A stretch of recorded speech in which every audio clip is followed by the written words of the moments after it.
Последние новости из Туркменистана. Читайте нас в Телеграме и не забудьте подписаться. 13 сентября в местах лишения свободы скончался Арслан Непесов, бывший заместитель министра здравоохранения Туркменистана, председатель государственного объединения «Туркменские ковры», председатель Госкомитета по туризму и спорту.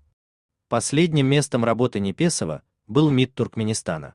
С февраля 2007 года и по март 2008 он работал послом в Украине.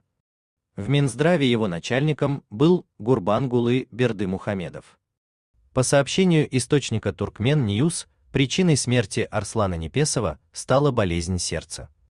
В открытых источниках говорится, что Непесова осудили в 2008 году, сразу после возвращения из Украины. Тогда Бердымухамедов, уже будучи президентом, уволил Непесова за серьезные недостатки, допущенные в работе. Украинские СМИ сообщали, что незадолго до внезапного увольнения тогдашний премьер-министр Украины Юлия Тимошенко обсудила с послом Непесовым возможность диверсификации поставок газа в рамках проекта по строительству газопровода «Белый поток».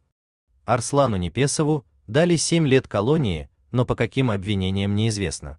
По приговору он должен был выйти в 2015 году, однако впоследствии ему добавили еще срок. Арслан Непесов отбывал наказание в колонии строгого режима в Байрам-Али. Тогда в учреждении сменился начальник, а причиной, по всей видимости, стал как раз-таки Непесов.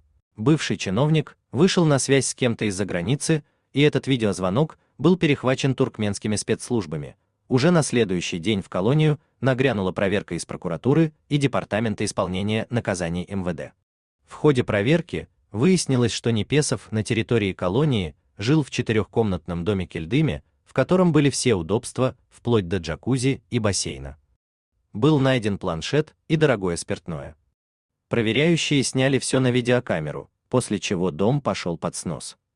После этого инцидента Непесова перевели из Байрам-Али в колонию в Сейди, откуда через какое-то время он попал в тюремную больницу. Там его и раскрутили на новый срок, устроив провокацию.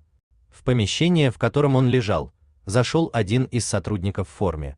Вдруг этот сотрудник начал орать, сорвал с себя погоны, а оперативники уже были наготове. Источник сообщал, что Непесова потом перевели в тюрьму Овадан-ДП. В каком именно учреждении скончался бывший чиновник, неизвестно. Арслан Непесов родился в 1962 году. Последние годы он страдал от диабета одышки и заболевания сердца. У вас есть что рассказать? Пишите нам в секретном чате Телеграма.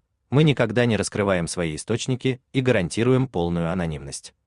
А если вам нравится наша работа, поддержите нас, становитесь нашим спонсором.